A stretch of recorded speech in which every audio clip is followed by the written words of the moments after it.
Nate was just a regular young man living in a quiet town. He worked part-time at a hardware store and spent most of his free time in his garage. The place was filled with wires, old radios, metal scraps, and blinking lights. He loved building strange things, even if they didn't always work. He didn't have many friends, but he didn't mind. Machines were easier to understand than people. One rainy night, Nate was working on a strange project.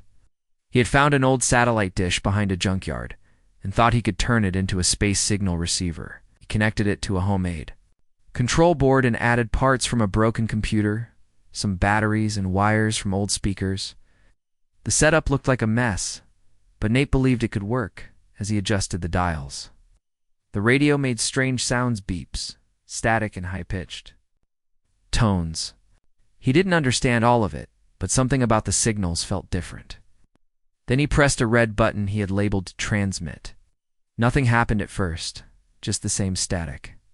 Maybe I messed up the wiring, Nate mumbled and leaned back in his chair. He didn't know that pressing that button had sent a strange pulse into deep space. The signal traveled faster than light, riding an old hidden network from a forgotten time, something not made by humans, carried his name, coordinates, and a strange mix of his garage's signals. After a while, Nate got bored and turned everything off.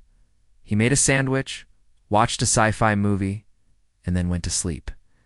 For the next 2 days, weird things started happening. Lights in his garage flickered even when the power was off. His phone showed symbols he had never seen. When he closed his eyes, he saw flashes of stars and heard voices whispering in a strange language. He thought he was just tired or maybe getting sick. On the third night, everything changed. It was around 2 a.m. when Nate was adjusting the radio again. He was trying to fix a buzzing noise. The lights flickered harder this time. His tools started vibrating on the table. The static from the speaker turned into a humming tone that grew louder and louder. "What the heck is going on?" Nate said, backing away. Then a bright light exploded in the middle of the garage. It wasn't hot, but it was blinding. Nate fell backward and covered his face. The air grew thick, like something heavy had entered the room. He peeked through his fingers and saw a figure standing where the light had appeared. It was a woman, tall, graceful, and glowing faintly, in a magical way, but like her suit was made of living metal. Her eyes were bright silver, her skin had a soft blue tone, and she wore armor that shimmered like glass. Strange symbols floated in the air around her. Nate froze, couldn't speak, couldn't even move. The woman looked around the garage slowly, then her eyes stopped on Nate. She tilted her head and raised her hand, not in anger, but like she was testing the air. A small light came from her wrist. She tapped it, and a soft voice began speaking in a robotic tone. Signal origin confirmed. Summoning protocol activated. Emergency response engaged. "Wait, what? What is this?" Nate finally spoke. The woman stared at him. Her face was calm, but serious. She tapped her wrist again, and the robotic voice tried again. "Human, you have summoned royal presence. Purpose, unknown. Identify." Nate pointed to himself. "Me. I'm Nate. Didn't summon anyone. I was just messing with radios." Stepped closer, her boots making no sound. She looked at the strange machine he had built. Then she looked back at him and said something in her own language. It sounded like music, but also like a warning. "I don't understand you," Nate said, raising his hands. She tapped her wrist again. The voice spoke slowly now. "You activated ancient call beacon. Only high authority may do this. I am Princess Saleya of the Zarenthian Empire." Nate's mouth dropped open. "Princess-like? Real alien royalty?" She nodded once. Nate's heart pounded. He wanted to scream, run, laugh, and cry all at the same time. This couldn't be real. Aliens. Princesses. Look, he said slowly. "I swear this was a mistake. I didn't mean to call anybody." Saleya looked confused. She stepped toward the machine again and pointed at the red button. She tapped her wrist and showed him a small hologram. It replayed the signal he had sent. It was his voice, his garage, and his messy machine. "Emergency call accepted," the voice said, double quotes. "No, no, no." Nate panicked. It wasn't an emergency. The princess didn't look angry. She looked curious. She sat on the edge of the table and looked around the garage. She picked up a screwdriver and turned it in her fingers. Then she looked at him and gave a small smile. Nate blinked. Do you want something to eat?" She nodded slowly. Minutes later, they sat in the kitchen. Nate gave her toast and water. She sniffed it and then took a bite. Her eyes widened. In surprise, "This is going to be the weirdest week of my life," Nate muttered. And upstairs, hidden in the sky, something watched from orbit. Nate sat across from the alien princess at his small kitchen table. The toast had crumbs scattered around, and Saleya seemed to enjoy each bite like it was something rare. She ate slowly, eyes sharp, but no longer cold. The silence between them wasn't awkward. It was strange. Calm. "You sure you're okay?" Nate asked. Saleya looked at him and then touched the small device on her wrist. She pressed something, and a soft voice translated again. "Food is acceptable, familiar, but pleasant." "Yeah, it's just toast," Nate said, trying not to laugh. She tilted her head again, like trying to understand his mood. Then she looked out the window. The stars were still shining, but she wasn't looking at them in wonder. She looked worried. Nate followed her gaze. "You're expecting someone, aren't you?" She didn't answer directly. Instead, she tapped her wrist again. A small floating screen appeared above her arm, showed symbols, maps, and a countdown. Nate leaned forward. "What is that?" "Response time from Empire Fleet," the voice translated. "For rotations. For days," Nate asked, his eyes wide. She nodded. Nate felt his chest tighten. "What happens when they get here?" Saleya's face grew serious. Her eyes glowed slightly under the kitchen light. She spoke directly, and the translator followed. "They think I have been taken by unknown species. The response may be aggressive, but I didn't take you." Nate stood. "I didn't even know you existed." "The beacon," she said, pointing back toward the garage, "was locked for royal use. Activation means danger, war, or betrayal. And now they think I kidnapped a princess?" Nate groaned and rubbed his face. "This is so messed up." Saleya stood too. She wasn't much taller than him, but she seemed stronger, more trained. Even though her armor was smooth and beautiful, it had marks from battles. Nate could see she wasn't just a princess. She was a warrior. "We have to send a message back," he said. "Tell them it's all a mistake." She shook her head slowly. "Signal delay is too long. Fleet will arrive before message is decoded." Nate dropped into the chair again. "Great. So Earth might be invaded in 4 days because of me." Sat down again, watching him closely. "Not your fault," the translator said. "This world, not ready for contact. We didn't expect such a signal from here." "Yeah," Nate sighed. "Me neither." Suddenly, the lights flickered again. This time, the floor rumbled slightly. Saleya stood fast, her arm glowing. She looked at the ceiling like she could see through it.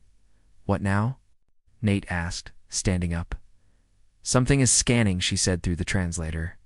"Not from this planet." Nate followed her to the living room window. The sky looked the same, quiet, clear. But then something darted past, a tiny black object, moving faster than any plane, circled and vanished. "That's not one of ours," Nate whispered. Says wrist lit up again. Her face tightened. "Empire Scout?" "Small drone. Searching for me? They already sent someone?" Nate asked. "Early probes? They look for signs of life, threats, or my body?" Nate stepped back. "What if they don't find you? What if they see me and think I hurt you?" "They might attack," she said simply. "This just keeps getting better," Nate said, shaking his head. Saleya moved to the garage. Nate followed. She scanned the machine he had built. Her hands moved over it, connecting a small crystal-like device. The lights changed, and the machine buzzed. "What are you doing?" Nate asked. "Improving your signal device," she said. "We may be able to mask your location." "Wait, so you're going to hide me?" "Hide us," she corrected. For the next hour, they worked together. Nate didn't understand her tech fully, but she explained what she could. She used his scrap parts, his old copper wire, and even a toaster coil to boost the power. They built something strange, glowing, completely beyond Earth's level. This shouldn't work, Nate said. And yet it does, she replied with a small smile. Nate looked at her. You're not like how I thought aliens would be. Blinked, how did you imagine more cold, robotic, scary, but you're kind of normal. I was trained for leadership, she said, not war. But war came anyway. Nate wanted to ask more, but a soft alarm rang from her wrist. She checked the signal and frowned. They are triangulating. The drone will return. We need to move, Nate asked. No, she said. We need to finish this. If they find us, we make sure they don't send the wrong message. Nate nodded. Okay, let's do it. Tools sparked. Wires glowed. Celia's armor dimmed, blending into the shadows. She showed Nate how to power down all outside signals from his house. Together they placed a field jammer around the garage. By sunrise, the machine was ready. Collapsed into a chair. I need sleep. Celia nodded. Rest. I will watch. Before Nate drifted off, he looked at her one more time. She stood at the door, looking up at the stars, her hand resting on the door frame like she was far away from home. Hey, he mumbled, eyes closing. Thanks for not zapping me or something. You gave me toast, she said quietly. Was kind. And with that, Nate fell asleep. Outside, far above the clouds, the Empire's drone circled back, watching. Nate woke up to a strange humming sound. For a moment, he forgot everything that had happened. He blinked at the ceiling and stretched his arms. But then he remembered Celia, the signal, the alien drone. He sat up fast. Celia was still in the garage. Her back was to him, as she worked on the strange machine they had built.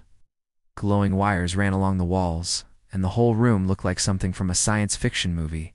You didn't sleep? Nate asked as he stepped inside. She turned slightly. My body requires less rest than yours, the translator said. Nate rubbed his eyes. Well, that's not fair. Celia smiled faintly, but then her eyes turned serious. She pointed to the monitor on her wrist. They are coming closer, not just one drone. A ship, cloaked but slow. How long before they land? Nate asked. Maybe 6 hours, she replied. Maybe less. Nate's heart pounded. When they arrive, what do? Scan. Attack. It depends on what they see, she said. If they believe I'm in danger, they might act first. Great, Nate muttered. So what's the plan now? We must build a new signal, Celia explained. One that sends the truth. But your world's tech is limited. Nate nodded. I know some people online who talk about old satellites and open signals. Maybe we can bounce a message through them. Celia walked closer. Show me. They went to Nate's room. He opened his laptop and started typing fast. He pulled up websites, radio towers, and a list of amateur signal trackers. Most of them didn't know they were being watched by the stars. Slay leaned over his shoulder. This could work. We'll need more power, Nate said. But if we use the high school's old tower and your crystal booster, we might have a shot. Let's prepare, she said. They packed tools, the signal crystal, and a power pack from Celia's armor. Nate also brought his backpack filled with wire, tape, and snacks. They slipped out the back door quietly. The town was still asleep. It was early morning, and the sky was gray with soft clouds. The high school was just a few blocks away. Nate had broken into the tower once before, during a Halloween dare. He still remembered the way. You ever climbed a tower? He asked. Celia, only mountains, she said calmly. Nate laughed. Well, it's kind of the same, just with rusty ladders. They reached the school's back fence. Nate helped Celia climb over. She moved like a shadow, graceful and silent. They stayed low and reached the tower. This is it, Nate whispered. Top of that metal cage. Celia looked up. Then let's go. They climbed fast. The wind blew gently, and the town looked quiet from above. When they reached the top, Nate opened the control box. It was old, dusty, and full of spider webs. Charming, he said.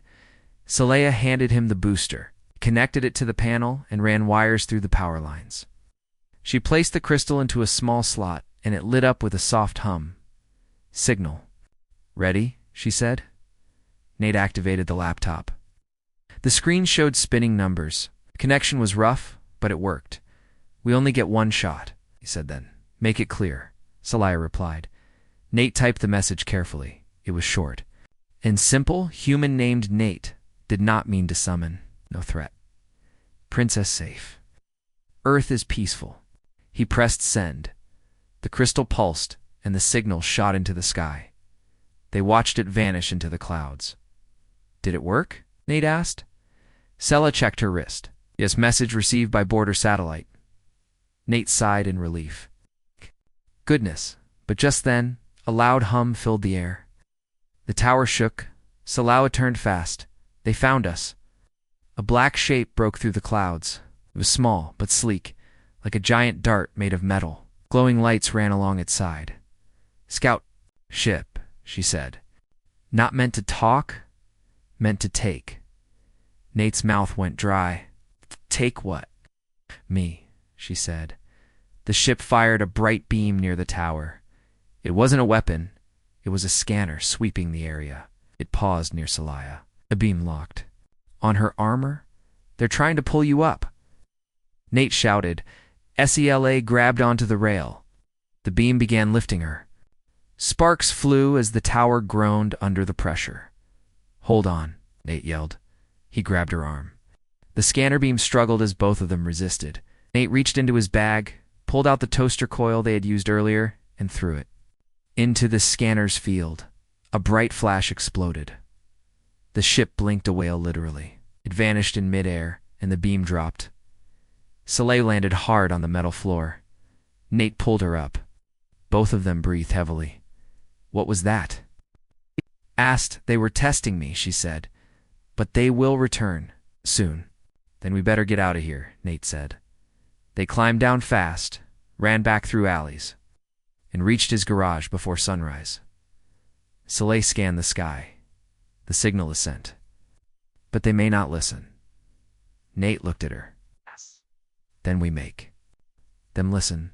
She turned toward him. Her expression had changed. She no longer saw him as just some human. He was now something more, an ally. You are brave, Nate, she said. I'm just a guy who likes radios, he replied, smiling. No, she said softly. You are something else. And high above, in the silence of space, a larger ship turned toward Earth, ready to judge. Nate sat on the edge of his bed, wiping sweat from his forehead. His clothes were dirty, and his hands were full of small burns and cuts. Beside him, Saleha stood quietly near the window, watching the sky. Do you think they'll believe the message? He asked. Some might, she answered, but not all. Parts of the Empire believe only in power, won't trust a signal. Nate leaned back against the wall, so we bought some time. But not peace. Saleha nodded. You said it well. Soft beep came from her wrist. She raised it, and a red light pulsed slowly. She pressed a few buttons and frowned.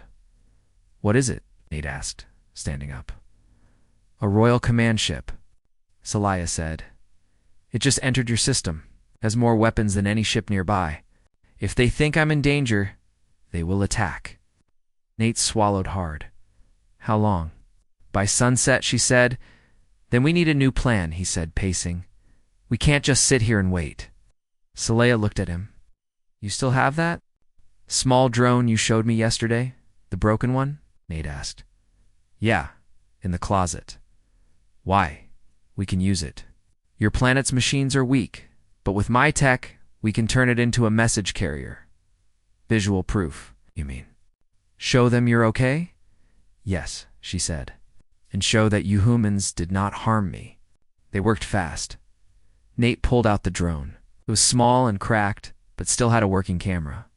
Saleha added a small glowing chip from her armor. It fused with the drone like magic, giving it new life. The camera lens turned blue, and the wings buzzed with quiet energy. Ready, Saleha said. They stepped outside. The sky was blue with soft clouds, but both of them knew that something dangerous was watching from beyond it. Saleya stood in front of the drone and nodded. Nate held the controls. What do I say? Just speak from your heart. Nate tapped the record button. The drone hovered, facing them. He cleared his throat.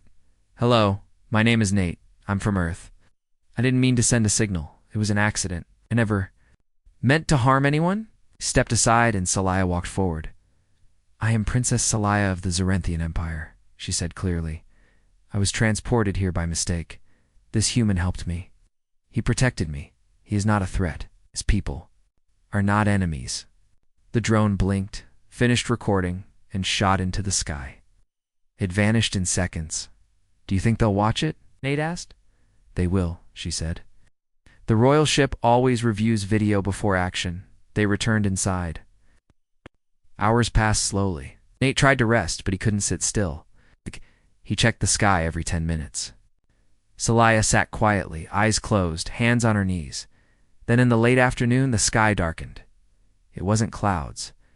It was shadow. Something huge was above. They're here, Saleya whispered. The ground shook slightly. A low hum filled the air. The lights in the house flickered. Don't panic, Saleya said. Just stay calm. Nate looked up through the window. The sky shimmered.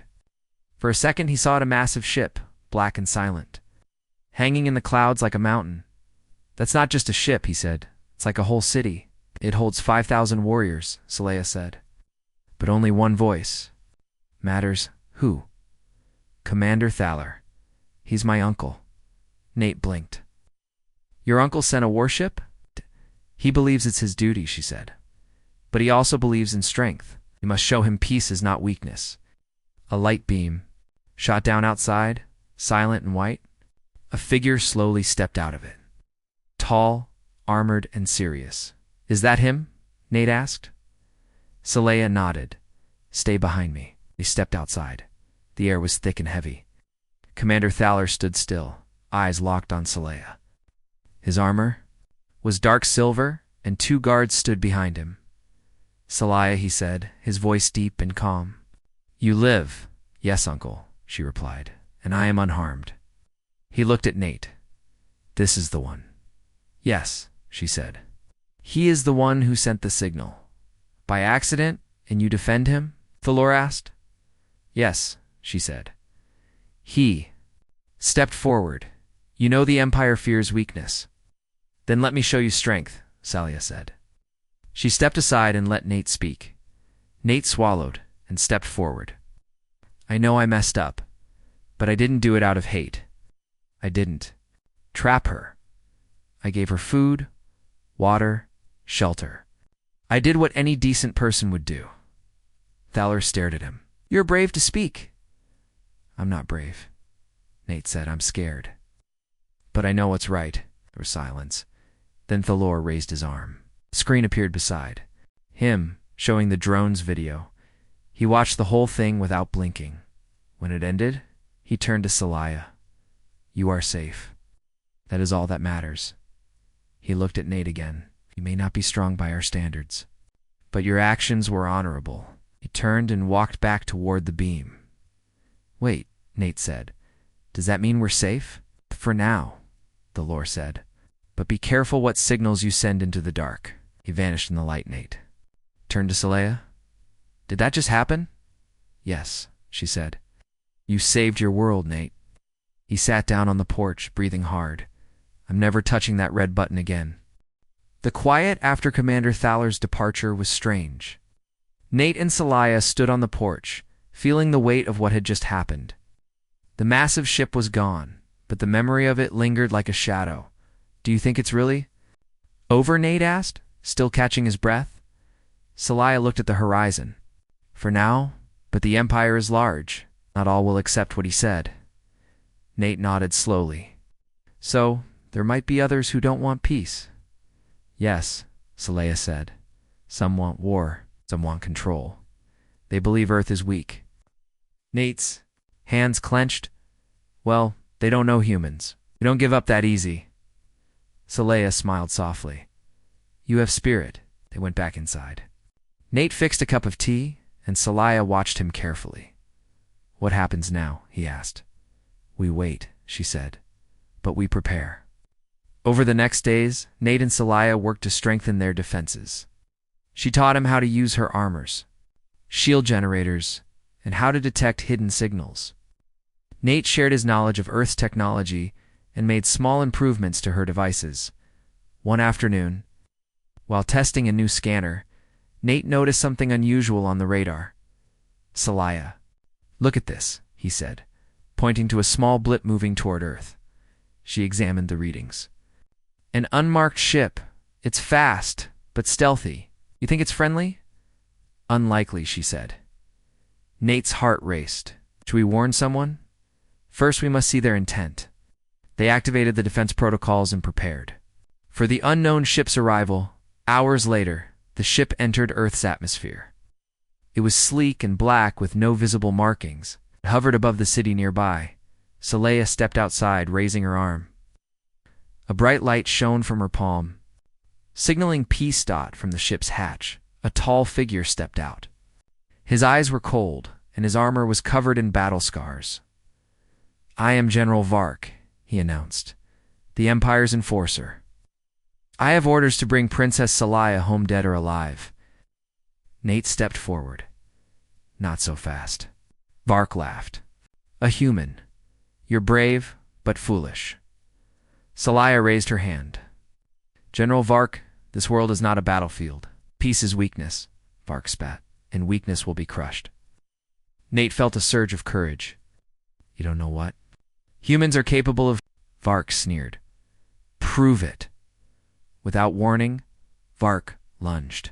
Celia and Nate moved together. Nate activated the shield generator he had built, and a bright barrier formed around them. Celia's armor glowed as she drew a weapon made of light. She blocked Vark's strike and pushed him back. The fight was fierce but quick. Nate dodged falling debris and helped Celia where he could. With a final burst of strength, Celia struck Vark's weapon, breaking it. Vark stumbled. His armor cracked. "This is not over," he growled. "The Empire will decide your fate." Yes. He vanished into the ship, which disappeared as fast as it came. Nate collapsed, breathing heavily. Celia knelt beside him. "You fought well," she said. "Couldn't have done it without you," Nate replied. They both knew this was just the beginning. Over the next few days, the city buzzed with rumors of strange lights and unexplained events. Nate kept Celia hidden, but their bond grew stronger. One evening, as they watched the sunset, Celia spoke softly. "Thank you, Nate, for believing in me." He smiled. "I guess you're stuck with me now," she laughed, a sound like music. And far away, in the shadows of space, the Empire's leaders prepared for the next move. Days passed, but the tension never left Nate's small town. The sky seemed quieter, but both Nate and Celia knew that danger still lurked beyond the stars. The Empire was watching, waiting for any sign of weakness. Celia stood by the window, looking at the stars with a soft sadness. Nate sat beside her, holding a small device she had given him, a star-shaped communicator. "Do you miss your home?" he asked gently. She nodded. "Sometimes, but Earth is. It's different, peaceful, full of life." Nate smiled. "You're welcome. Here, as long as you want." She turned to him, eyes shining. "You saved me, Nate. Not just from the Empire, but from loneliness." He felt his cheeks warm. "I'm glad." One evening, a soft light glowed from the communicator. Celia picked it up. Her eyes widened. "It's a message," she said. Nate leaned in. The device played a voice calm but powerful. "Princess Celia, the Council has heard your message. Earth will be protected. The Empire agrees to a truce. You may return when ready." Celia smiled softly. "Peace." Nate stood. "It's good news." But the voice continued. "However, beware those who do not follow the Council. Some still seek war." Celia's smile faded. "The fight is not over." Nate nodded. "Then we stand ready." They spent the next days preparing the small town, warning people to watch the skies and helping Celia learn about Earth's culture. She tried pizza for the first time and laughed when Nate showed her how to dance. Their friendship grew stronger, built on trust and hope. One night as they watched the moon rise, Nate asked, "What will you do when you go back?" Saleya looked at the stars. "I will fight for peace, for both our worlds." Nate smiled. "And I'll be cheering for you." As dawn broke, a soft hum filled the air. A small ship appeared quietly, landing near Nate's home. Saleya stepped outside, her armor shining in the early light. "It's time," she said. Nate took her hand. "I won't forget you," she squeezed. His hand, nor I, you. With a final look at Earth, Saleya boarded the ship. The door closed softly, and the ship lifted into the sky, disappearing among the stars. Nate watched, feeling both sadness and pride. He knew this was not the end, but the beginning of a new chapter for Earth, for Saleya, and for the galaxy. And somewhere far away, the Empire was changing, learning that even the smallest human could change the course of history.